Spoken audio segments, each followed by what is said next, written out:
Rebel Author Podcast, where we talk about books, business, and occasionally bad words.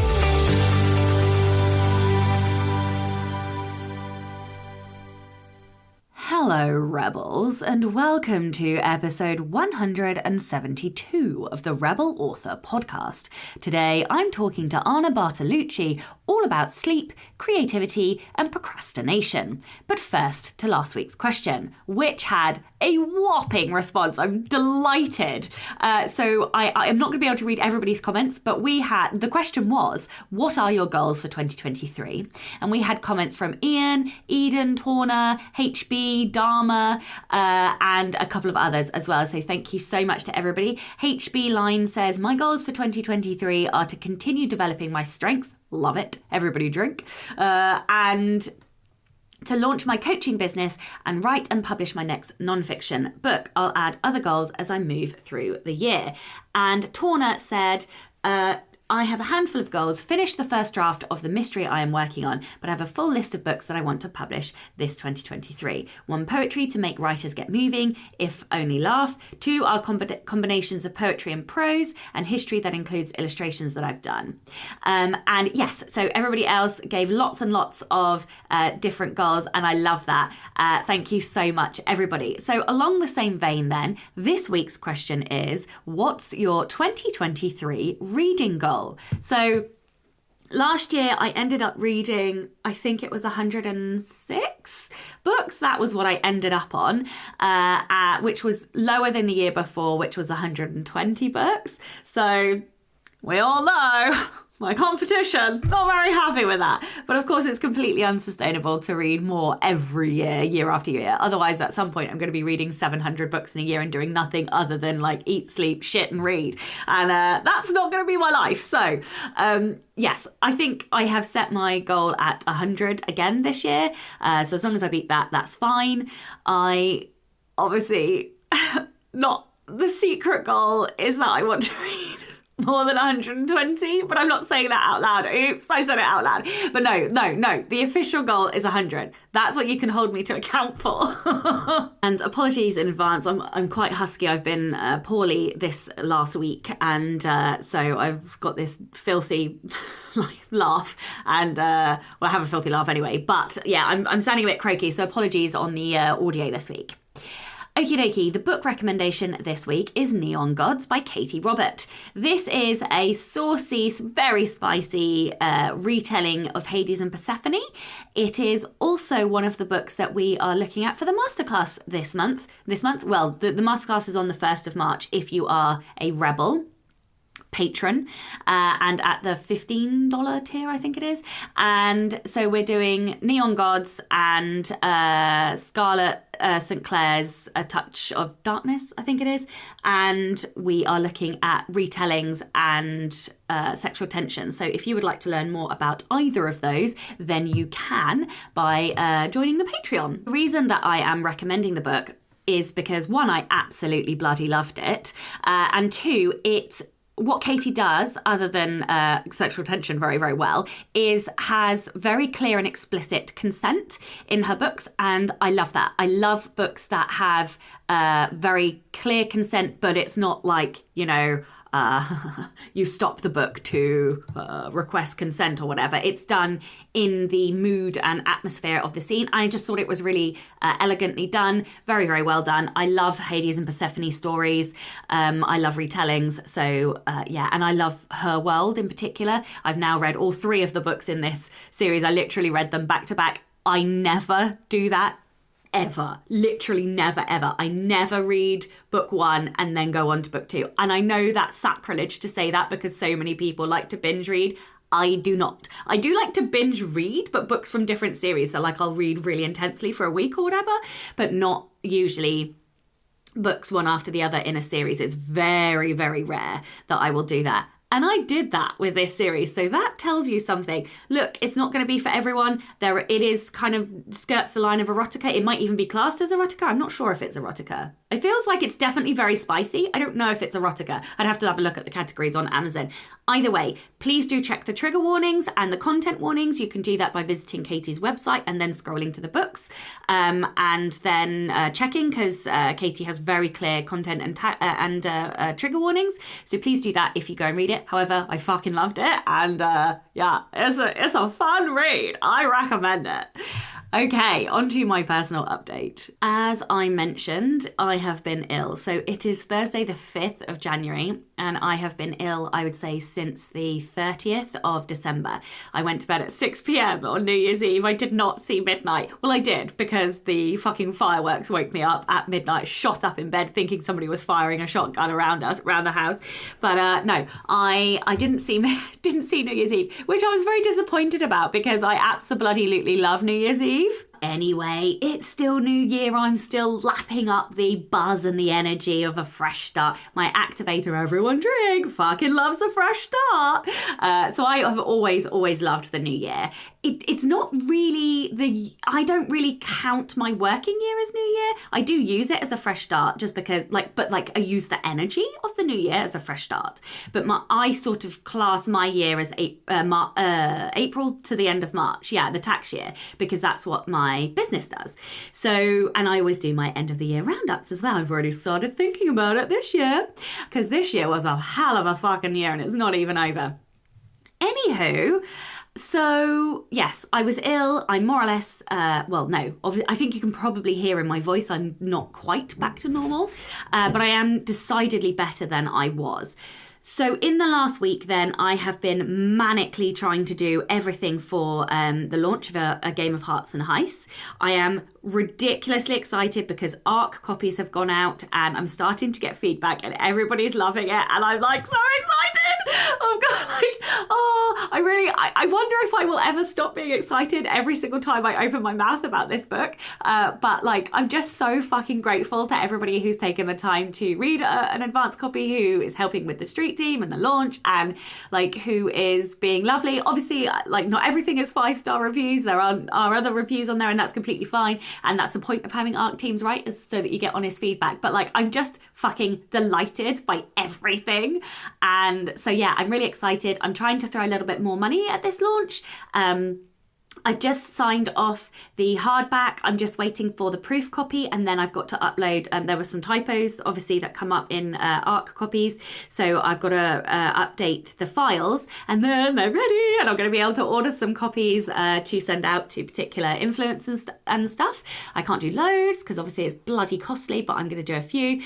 Anyway, and so I, this week, have been writing the reader magnets so that I have got a novella for people to get for free if they join my mailing list, and also a warm reader magnet for the end of the book. So that one's done. And then the cold reader magnet I've got one chapter left. And then I've got to write book 2 this month. So I'm trying to write up approximately 100,000 words this month. I did a couple of days of 5,500. And then Wednesday, I had to sit on my arse and do nothing because I was so poorly. Was that only yesterday? Do you know what's annoying? Everyone was like, you should rest. And I was like, I don't want to rest. What do I need to rest for? Anyway, I did as I was told, like a good girl, not like a rebel. And I did rest yesterday. Lo and fucking behold, by the evening, I felt decidedly better. Who knew? Who knew that rest was so fucking good for you? Oh, it's annoying, isn't it? I just don't like resting. It just doesn't jive well with me. Anyway, so I feel very perky and back to my normal self this morning, which is brilliant because I got a lot of fucking shit to do. So where am I? A few more things to tell you. The audiobook is winging its way through the ACX channels. We did have a few sticky issues with Findaway, so I think that should be sorted this week, and I'm hoping that will be live probably by the time, I don't know, if not by the time this airs, then by the time the next one airs for sure. So I will tell you all about that soon. Secondly, for the first time ever, I am discounting both Heroes, 10 Steps to Hero, How to Craft a Kick-Ass Protagonist, and 13 Steps to Evil, How to Craft Superbad Villains for the whole of January. They are both going to be $1.99. This is the digital books, not the paperbacks. So the ebooks are $1.99 for the whole of January. So please, if you don't have a copy yet, go treat yourself for January. Go up your game on the craft. There's stacks of tips and tricks and tangible examples to help you improve your characters. So if you've been on the fence about reading them, now's the time, baby. Go get yourself a copy. Treat yourself, honey. You won't regret it. So yes, that is, I think, most of my updates. If you would like to follow along with my challenge of writing 100k this month, then you can. I am mostly posting about it on Instagram. You can find me at Sasha Black Author. And to explain, the 100k is basically the prequel novella reader magnet, which will probably end up about 15,000, maybe just over 15,000 words, and then the full book 2. So that's where I sort of came to that number. I may not end up writing quite 100k this month, but basically the point is write the second book, get the novella done. So yeah, come and cheer with me, for me, laugh at my misery of trying to smash out this many words, whatever you want to do. Let's chat on Instagram.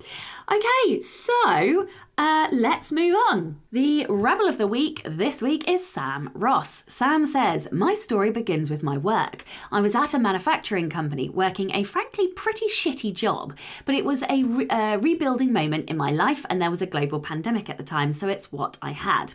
I worked hard, did well, played the game, and after almost a year got a promotion to a considerably less shit job in the same company. Things were going well until about 6 months later when my boss unceremoniously called me in one day and informed me that my performance was unacceptable and so they were going to immediately transfer me back to the older shitty position I had escaped.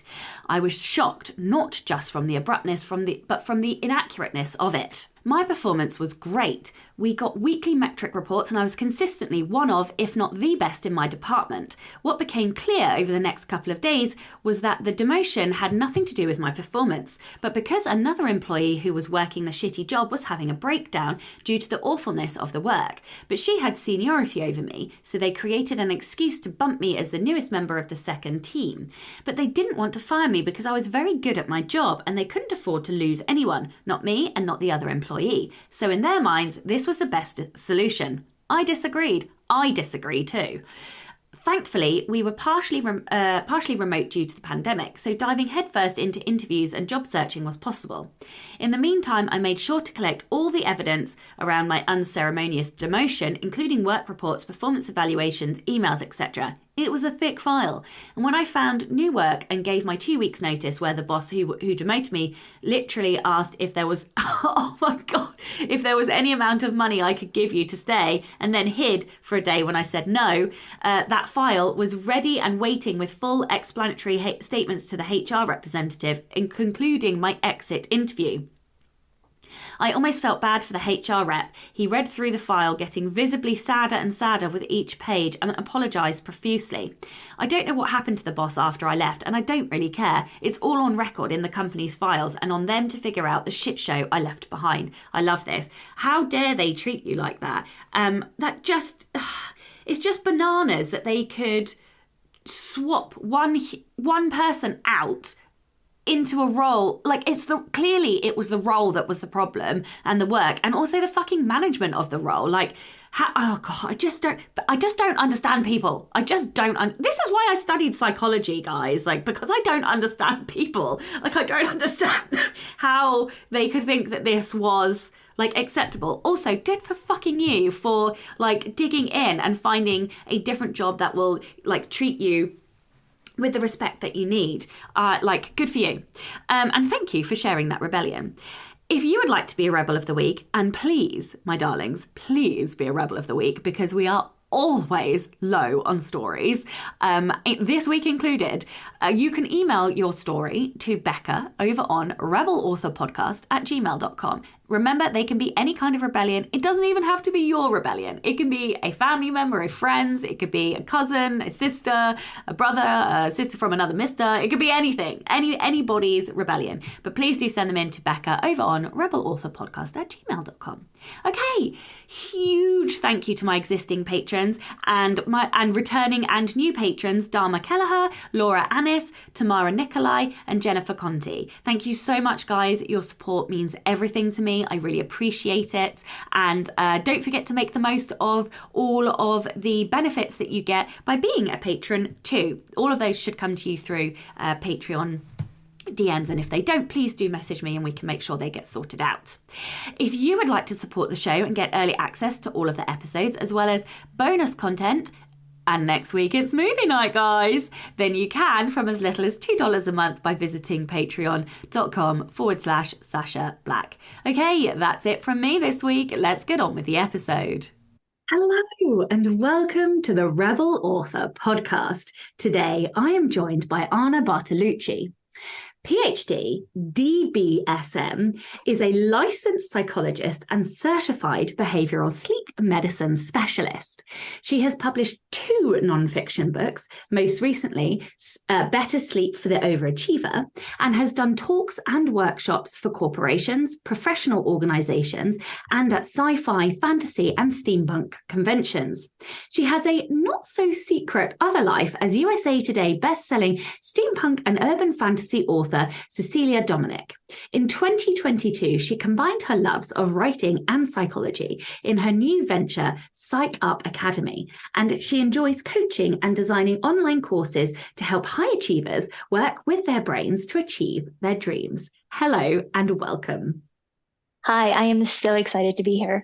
I'm so excited to be here. Like, one, because you have an absolutely fascinating career and background, and two, because like, what a fascinating topic. And also, as listeners probably know, my wife has chronic fatigue syndrome, so doesn't always sleep very well. And so I'm like super fascinated to dive into this topic because like I don't know a lot about the science of sleep, and like having a psychology background myself, I'm like really excited to nerd out with you. So thank you so much for joining me. Sure. Okay, so before we dive into like the detail of sleep and overachieving and also procrastination, would you like to tell everyone a little bit about your incredible career and how you got to where you are today? Also, for listeners, we have like 75 cats in our offices, so there's probably going to be like cat chaos during this podcast. Yes, I always love being able to end a session and then tell my husband there were more cats than people in that session, and it was amazing. I love it, of course, yeah. Well, thank you for reading my lovely and complicated bio. Yes, I'm a clinical psychologist. I got my PhD at the University of Georgia, and I think when this airs, they might have already been through the American football playoffs, the college playoffs, and hopefully we'll have gotten another national championship. We will see.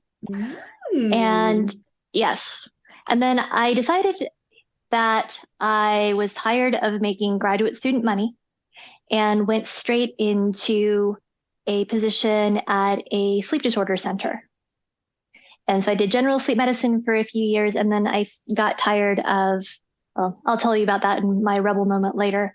But let's just say that there was a little impetus for me to strike out on my own. So I've had my practice since 2008, have focused primarily on insomnia, other behavioral sleep medicine problems. As for the other side, I write urban fantasy and steampunk, as you mentioned, and I have been writing stories ever since I was a kid. And the life inside of my head has always been more interesting than the life outside of it. And it's interesting because people will ask me, well, I bet being a psychologist really helps you in your author career. And I tell them, and it goes the other way too, because being an author makes me a better therapist because I'm basically dealing with goal, motivation, and conflict all freaking day. There is a strange like connection between the number of psychologists who or like people who've done a lot of study of psychology who then go on to write books, that and lawyers. Like there are so many lawyers who write books and so many psychologists who write fiction. It's unbelievable. There must just be something like about the type of people that go into those careers who end up like writing fiction. But like insomnia is, so when I was a teenager I had a kind of a few years of like, and I've always been a night owl, but insomnia has always fascinated me because I could just not sleep. And also I like the night, so I find it very difficult because like if I were to exist in my ideal world, it doesn't align with society's hours. So I find that a real problem. Whereas like my wife and son are super morning people. And so like they function really, really well.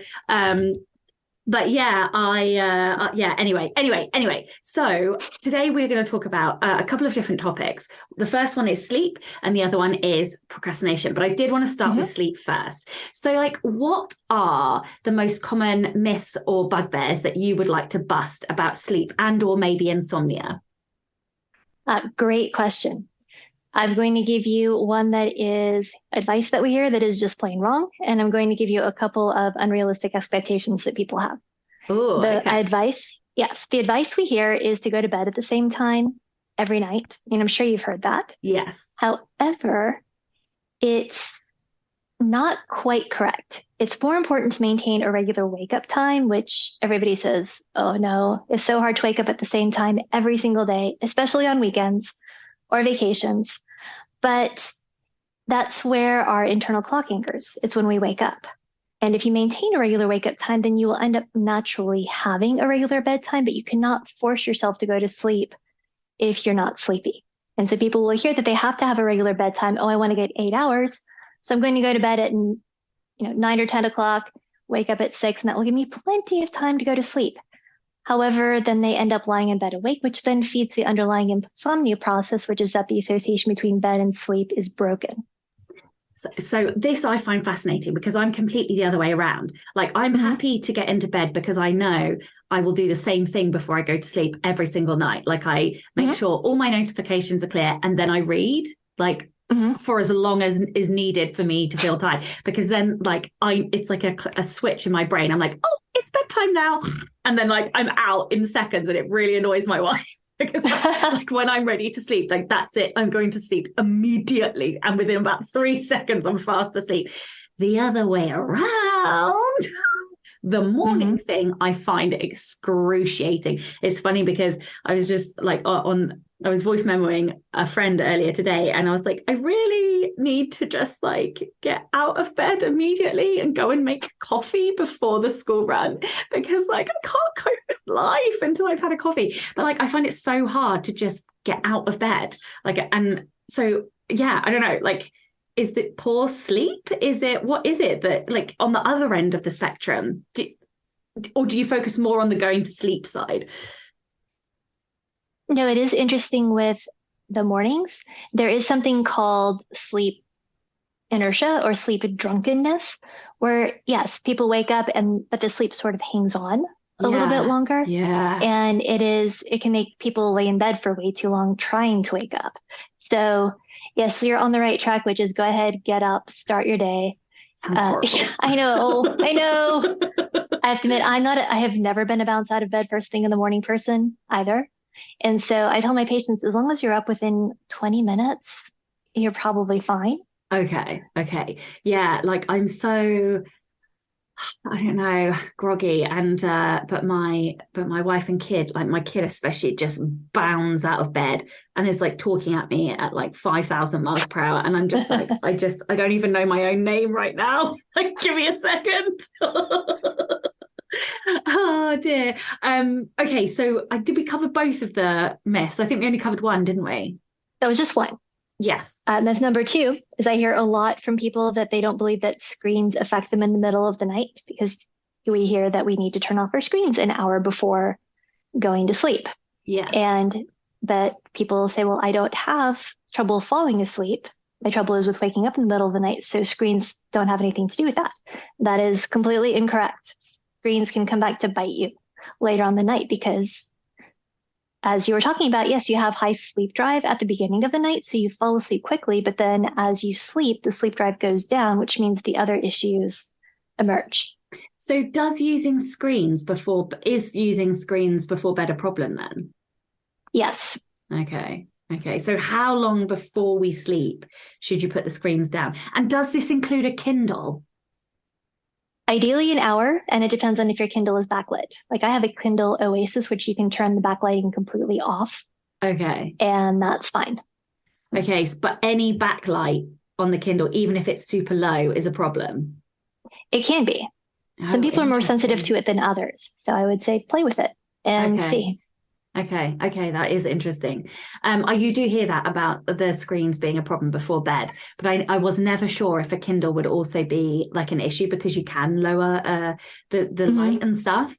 Okay, so when it comes to circadian rhythms, like I did kind of allude to the fact that I'm a night owl at the beginning of this, but is there really such a thing? Like, do night owls and early birds actually exist? And like, if we feel like we're one or the other, like, should we lean into those? Like, should we embrace the fact that we're this way? Or should we, like, in order to have healthier sleep, does it help to lean into that? Or is it just about actually setting any kind of routine? Oh, I'm so glad you asked this because this is one of my big soapboxes for sleep, which is that people should be allowed to live and work according to their body's internal schedule, not this stupid, go to bed at 10 o'clock and wake up at 6 o'clock that all of the morning people think that we should do. Because like you, I am slightly delayed, and which is one reason why I work for myself. Because that 8:30 start was just not going to be a good thing for me. Yes, there are definitely circadian rhythms, and there's a little bit more nuance to it than people are either morning people or night people. Michael Bruce, who is a friend and mentor in sleep, has written a great book called The Power of When, talking about 4 different types of circadian rhythms. And most of us fall into the bear type, which is somewhere in the middle. Okay, are you able to tell me a little bit more? Like, what hours does a bear, like, where would that put them? I believe that it's been a while since I've read the book, but I believe the bear hours fall at going to bed at 11ish and waking up at 7. So slightly later than, but however, there's wow, 11 is late? Like, that's late? Or, well, okay. Or I know for me, that's normal. Yeah, right. I'm like, if I go to sleep before 1, I'm like, I'm winning for the school run. So yes, so you are definitely on the later side of things. I believe that would be the wolf in his book. I'm not entirely sure, but yes. Some people are more night owls. My husband is like that as well. I typically go to bed before he does. So when I was at university and I had no responsibilities, I would study from 9 p.m. until 3 a.m.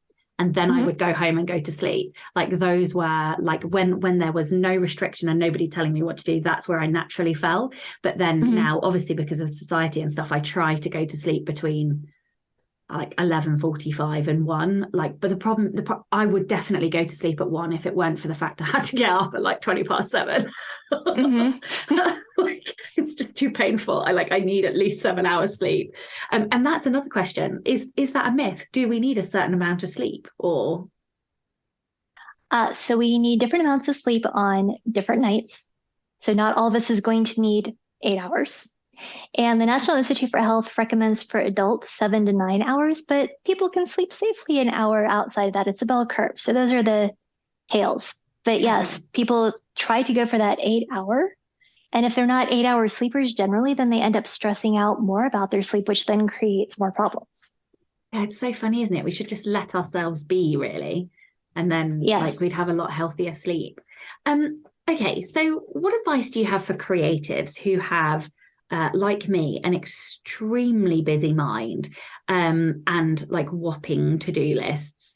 Like, how can they create better sleep routines? Because often I find like first thing in the morning, last thing at night, I'm like, oh, like all of the things I Mm-hmm. need to do, or like all of the things I didn't get done, So yeah, how can we create like easier, better, cleaner sleep or cleaner brains for ourselves?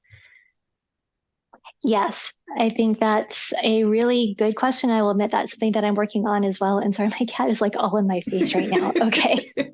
He just wants to be loved. Yeah, he's like, just pay attention to me. Like, I Yeah. sleep fine. Yeah.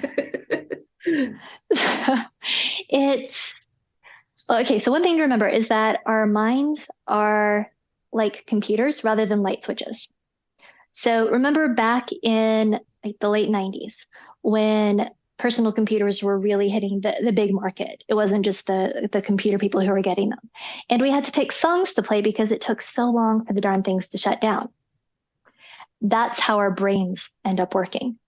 So it's having that pre-bedtime routine and ideally mostly outside of the bed pre-bedtime routine so that you're not being awake in the bed. That's one reason we say to shut off the screens because I think we try to fool ourselves saying that these things that we carry around with us, where we get work emails, we get all of the news, we get to hear about the latest crazy political stuff. And, I'm in the US, you're in the UK, there's plenty of that to go around. And so we're fooling ourselves to think that, oh, we can just separate that part of those things when we go to bed. It's also that the blue light coming from our screens is similar to the wavelength of sunlight, which is our body's main signal for when it's time to be awake. So it's activating to the brain and also keeps the brain from producing its own melatonin, which is necessary both to fall asleep and to sleep during the night. So that's why we say turn off the screens. That's why I also say have a wind down routine that of things that are truly relaxing, not just the things that you feel like you should do during that time. And so I'll recommend to my patients, especially my neuroatypical patients, like the ones with ADHD and autism spectrum, is okay, have a few things that you find relaxing but that you can pick from because you might get bored with the same routine every single night. So do you have any examples of the kinds of activities you're talking about? Because I'm guessing by screen, you also mean just a TV or like on the wall as well. Mm-hmm. Yeah, televisions used to have the exceptions because they had a different sort of light bulb in them, but now everything is the LCD and similar. So yes, good distinction. A lot of my younger patients like to do things like listen to podcasts and draw or color. Of course, reading is always a good thing. Like we always have our gigantic TBR piles that we need to get to. Yes, is that what's behind you? And yeah, so go ahead. Yeah, no, it's really interesting, isn't it? Because I sort of always naturally choose to read, but it's difficult if you're not overly creative. And Mm-hmm. yeah, I don't know, it's quite hard. I'm trying to think of anything else that I do like before bed that isn't reading, but I think that's just what I've always done. Like it was kind of instilled from childhood to read before bed. And so like Mm-hmm. my whole life, that's what I've done. But if it's not instilled, then it's really hard to find those things because we're naturally like socialized to just watch TV together in the evenings or whatever. And yeah. Okay, so what about Oh, those people? Yeah. oh, sorry, could Sorry. I say a couple of things, Yeah, other of things about it? course. Yeah. So a lot of times people get really wound up about trying to find the perfect pre-bedtime routine. And my advice is keep it simple and make it something that you can do even when you travel. Oh, that's interesting. Yeah, I didn't really think about that. Yeah, that's very clever. And so, do you think that we go to bed too early? And by that, I mean we take ourselves to the bedroom too early, because you sort of alluded to not going to bed until you really need to go to sleep. Yes, I end up having that conversation a lot with my patients and that they will put on their pajamas and go to bed like as soon as they finish dinner or after a half hour of television and then they'll be in bed for hours. And the problem is that if you go to bed before you're sleepy, well, you're going to be laying awake in bed for hours, which is going to teach you to not sleep in the bed. And it's also potentially going to build up some anxiety because you're not naturally training yourself that, okay, bed is for sleep. Yeah, okay, that makes a lot of sense. You don't really think about the what you're doing to your subconscious, but actually Hmm. that makes like a lot of sense. Um, okay, so what about those people who have chronic sleep issues? And I've already mentioned my wife has chronic fatigue syndrome and struggles to sleep. So any advice on when you have like a clinical condition, like what can you do, or any like comments about chronic fatigue in general and sleep? The tricky thing about chronic fatigue syndrome is that people are tired, but they're Uh-huh. not necessarily sleepy. And Yes. there's a difference. Yes. So what happens is with chronic fatigue syndrome or chronic pain, like fibromyalgia would She be an has that example, as well. Yeah. And they yes, usually do come together. So, yep. And I've also seen this with my patients who have narcolepsy or other disorders of hypersomnia. They actually are truly sleepy. But what tends to happen is when you have this sort of disorder, you end up being less active during the day. Of course you are. You feel like crap. However, that makes it harder for the body and the mind to differentiate daytime and nighttime. that's So so when I treat these interesting. patients, yeah, so I've just finished up with somebody today actually who has chronic pain. And part of the treatment was, okay, let's see how much activity you can get within your limitations. Obviously, I don't want you hurting yourself, but let's see what you can do to train your body that daytime is daytime and nighttime is nighttime. Also, it's doing whatever you can to preserve your sleep quality. So that's the things we've been talking about, like with the screens, not going to bed until you are truly sleepy, trying to maintain a regular wake up time. And I also That's do a lot of Sorry. No. Yeah. mindfulness. Yeah. Go ahead. Oh, Sorry. sorry. No, I was just Yeah. going to say, yeah, that's the one. Because my wife is a morning person.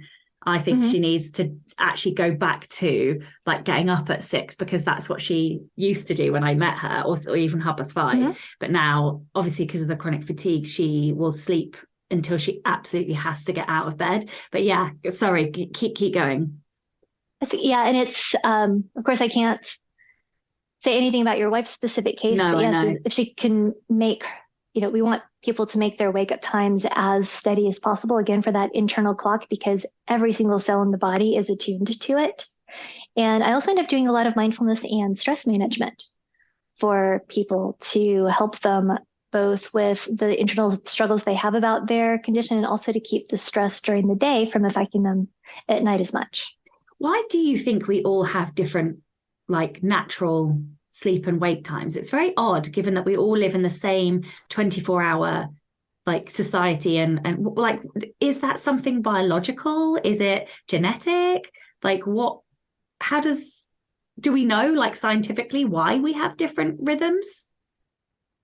There are some theories about why different age groups have different circadian rhythms.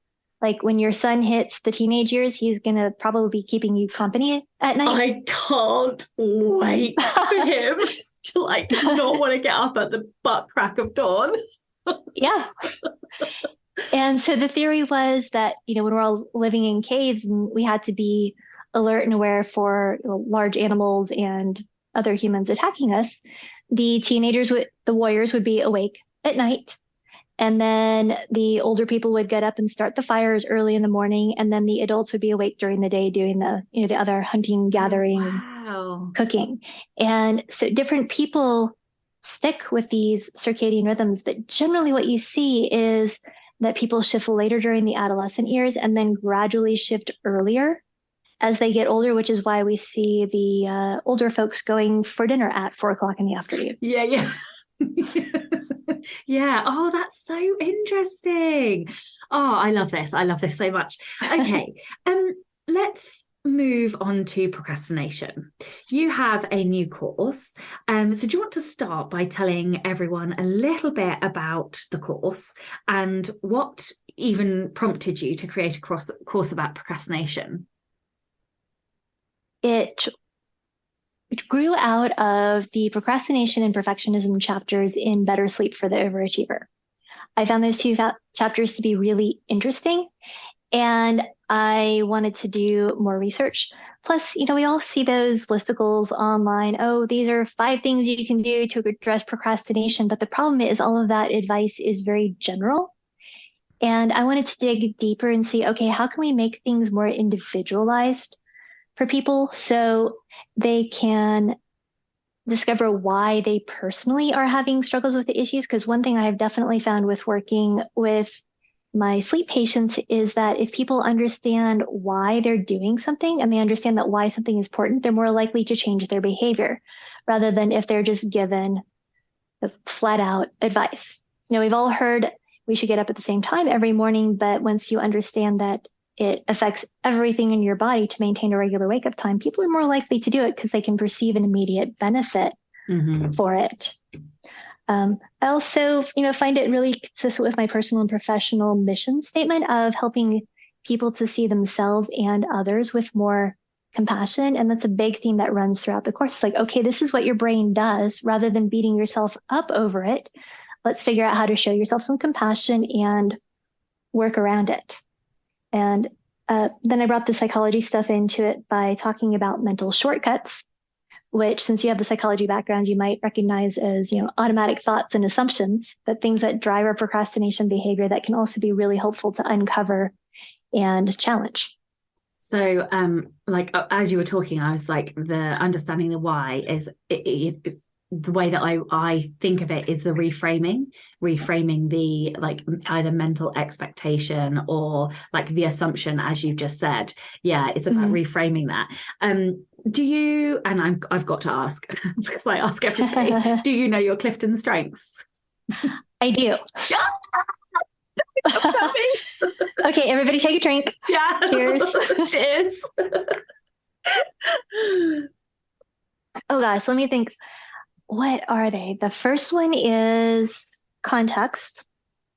The second one, which came as no surprise to anybody, is achiever. Third is strategic, then connectedness, and then intellection. I believe those are my top 5. Oh, I love it. I always like to know. Okay, so where can people find out about your course? You can go to psychupacademy.com. That will bring you to my Teachable page. Excellent. And that will be in the show notes as well, just for listeners. Okay, so in your book, you talk about how perfectionism is a bargain, which I thought was fascinating. So could you explain, what do you mean by that? And how can we actually overcome it? Yes. I've never talked about where this actually came from before, so you get to know first. I was driving to meet a friend of mine for coffee. Her name is Shella Nicely, and she is a fairly well-known OCD therapist here in the Atlanta area.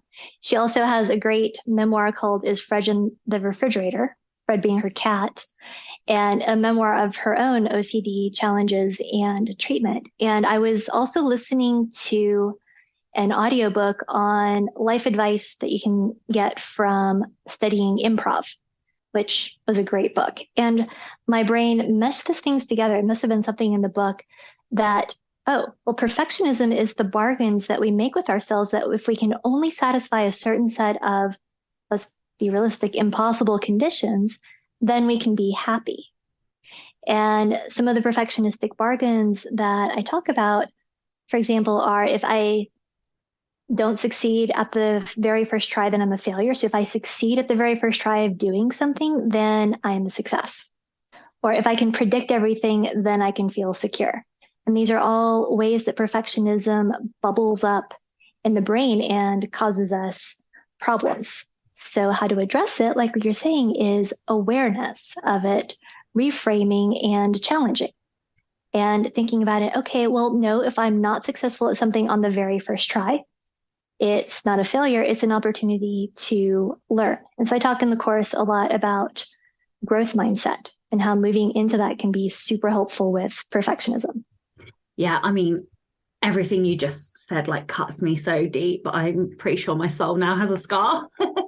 Oh no. No, but it's just so true, isn't it? My cat's destroying my office. But anyway, just for listeners, if you can hear stuff in the background, I can't mute whilst I'm talking. But oh God, when I read that, I was just like, oh fuck, that is exactly what I do. Like I set up an insanely impossible expectation and then beat myself up for like not meeting it. Like my Clifton Strengths coach is trying to beat that out of me, like with love, of course. But I've never heard it put so eloquently. And I was just like, I don't know, it just blew my mind. And like even looking at perfectionism has been reframed just from like reading that one section. I was like, so yeah, I think, no, thank you so much. You also mention imposter syndrome and comparison. Now, we all know I love a bit of comparison as someone who's highly competitive. However, for the majority of people, it's not great. And you talk about how perfectionism is driven by those two things and what we can do about it. So I just wondered if you could talk a little bit about imposter syndrome, because I think every single writer I have ever met has suffered with it at some point in their life. So, yeah. Oh, I think every high achiever has suffered from it at some point in their life. Writers and others. Yes. Like those of us who want to like do the most, achieve the most, like, and we strive constantly like to do in order to achieve. And yet we are the ones crippled by this like horrific thing. Yes, and part of it is because we're always comparing ourselves to the people who are on the next level. Once you think about it, like you have a very successful podcast, but are you looking around and seeing like Joanna Penn, for example, and other people who've been doing it for forever and comparing yourself and your audience size to them? And that's the problem with being a high achiever, is like eventually you get to the point where the only other people who you can compare yourself to are the people who are just blowing it out of the water. So yeah, comparison and imposter syndrome, they come out of that perfectionistic bargain of if I meet or exceed expectations, especially my own, I will feel secure. Because we also have that expression of the bigger they are, the harder they fall. And oh my God, if I fail, it's going to be so fucking embarrassing. You said I could cuss. I figured I would. You definitely can cuss. Okay. And so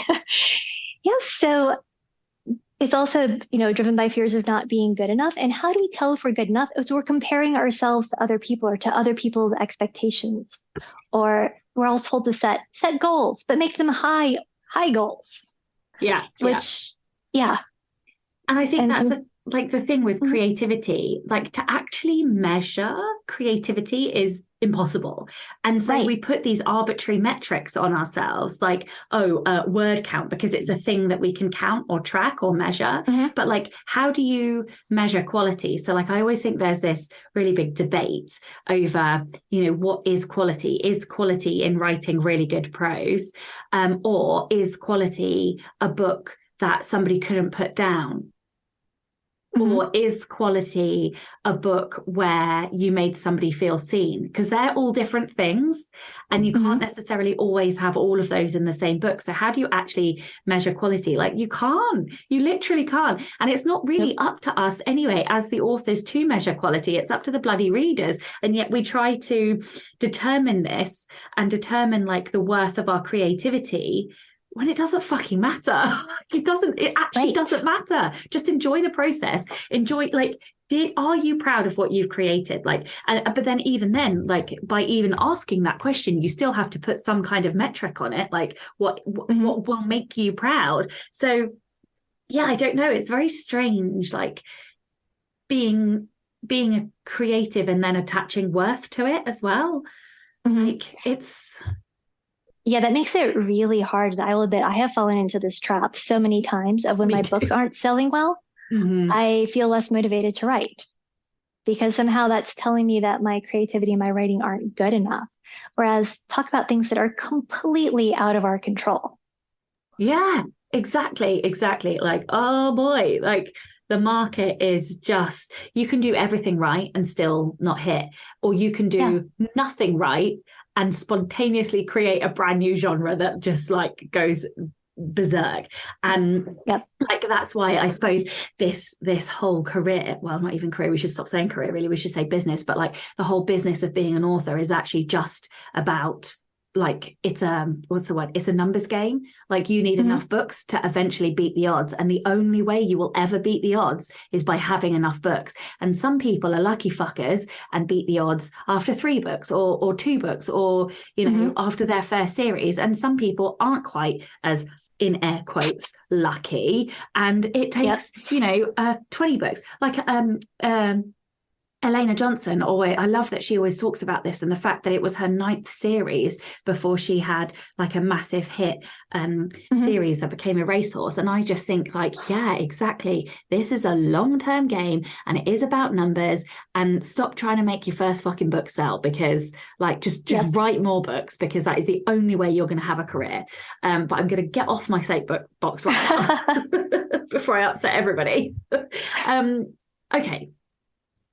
What do you think are the biggest mistakes we should avoid when it comes to overwhelm and procrastination? Because, like, I won't lie, I was definitely very overwhelmed today. What did I do wrong? So yes, I saw that you zeroed in on the overwhelmed part, and I was wondering, like, oh, is she feeling rather overwhelmed when she's writing these questions? Yes. Literally and it's so live easy with to overwhelm. Do. Yeah, especially when you have so many things going on. And what happens is, okay, our brains are wired for drama, right? So that's why we write books, that's why we read stories, why we love them. And what happens is the brain will take that little kernel of truth in the situation and twist it and distort it and blow it up, so you end up with a big emotional reaction rather than one that's more proportional to the situation. And our brains are especially good at doing this when we face tasks that are big or many, because the brain is like, oh crap, new challenge, threat. So what happens is we get caught in the cycle of, oh no, I feel overwhelmed, I feel anxious. The anxiety leads to procrastination. And then the procrastination, of course, then leads to more to do, which then makes the pile of crap even bigger.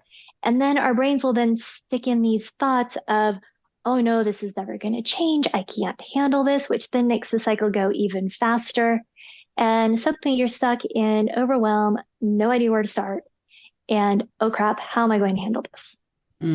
For me, it's definitely the many. Like I'm fine. And then like if I like, what I dislike is when I have lots of really little tasks, because I'm just like I don't want to do the little tasks. I want to do the big meaty stuff that's like writing the book, creating the course, or whatever. But then like you have to break that. Part of me needs to break it down in order to feel like I have like ticked off stuff. But then you definitely get to a point where like projects will proliferate so badly that there's like 75 million fucking post-its on my whiteboard, and then I'm just like, what am I supposed to be doing? So yeah, any tips or tricks for like getting over that? Yes, and I have to laugh too, because I'm definitely one of those as well. I don't know if it's my own ADHD brain meshing with the achiever drive in a very bad way, but yes, I do definitely tend to overcommit, go in too many directions at once, like even to the point where I was complaining about something to my husband. He's like, you overcommitted again, and the sky is blue. And I'm like, thank you, sweetie. Yeah. But it's, I mean, you mentioned breaking it down. So this is a good example of how my course is a little bit different from the advice we hear, because, you know, we've all heard that old cliched piece of advice is like, how do you eat an elephant? Like one bite at a time, right? But the advice doesn't tell you where to start with the freaking elephant. And so some people are going to need to just dive right in and jump in and do the task. Some people are going to need to back way up and make a plan. Other people are going to be somewhere in the middle. And one core thing to do is to build self-efficacy, or the confidence in your ability to handle these things. Like you have probably been handling a million things on your to-do list for years now, but every time it feels new and scary, rather than giving yourself credit, like, okay, no, I've been here before. I know what I can do. Yeah, I didn't actually think about that, but like, yeah. since I left, well, even since before I left my day job, because when I had a day job, I was still running at the exact same speed as I'm running now. Well, I do more now, obviously, like on my business, but even back then, you know, I was still trying to run at 1,000 miles per hour, like on the writing business, because I wanted to leave my day job to do this. So yeah, like I definitely don't think I have ever appreciated that I do quite a lot of things. Yeah, yeah. Damn. Okay, anything else? Any other kind of tips specifically for writers, or like to look at overwhelm, procrastination, sleep, anything else that you would like to add? Yes, thank you for asking that, because I was thinking as we were talking, so I still kind of stuck back on the creative question and how do we manage to shut things off? And I think one of the big traps we tend to fall into, especially for those of us where we still have day jobs and we're doing this as our second career or side gig, is that it's really easy to just work, work, work, work, work. And I found this out, especially during the pandemic, like given the absence of anything else to do, I will work, which of Yes. course Oh is, God. I am so bad for that. Like I literally yeah. said to my wife the other day, I don't know how not to work. Like it's actually a Mhm. problem. Unless we've got something in the evening, I will just choose to work because I don't know what, like I don't know how else to function, or like how, like what does one do? Because here's the thing, I don't want to sit in front of the TV. Right. Mhm. So what else do I have in the evening when we've got a kid and you've got to stay in your house? Either I read or I work. Like there is Mhm. nothing else. So like, yeah, yeah, yes, I agree with everything you're saying. It's horrible. Yes, and especially once this becomes a business, then yes, it is technically work, and you do need to have a cutoff time for Yes. it Yes. and work regular hours. And I mean, I do want to say I appreciate you interviewing me at this time because it was after my work day, but I imagine it's what, like 9 o'clock for you? It's 9:30. So Yeah. yeah, that has also been, so I used to do podcasts like 3 to 4 nights a week, and I have got to the point where I literally physically, mentally, like emotionally, relationshiply cannot keep doing that. Right. So I'm now cutting it back to Thursdays only, and so from Hmm. January I will only be doing podcasts on Thursdays, and it means I will probably have to work longer and later on a Thursday, but it means I won't work any other evening apart from like Wednesdays for my patrons. But yeah, so it's just otherwise I just don't stop. And you know, no wonder I go to bed and fucking collapse straight away. I'm so Yeah, fucking tired. exactly. So it's, yes, cutting off work, giving yourself intentional relaxation time. And I do talk in the book on in the relaxation chapter about active relaxation, because yeah, Oh, tell me about that.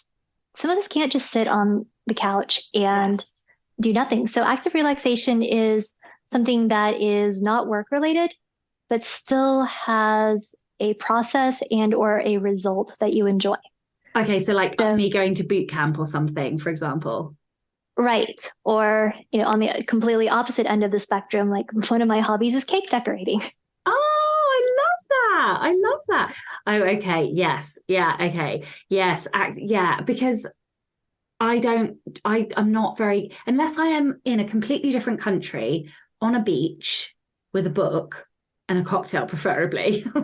Like, I can't just lay still.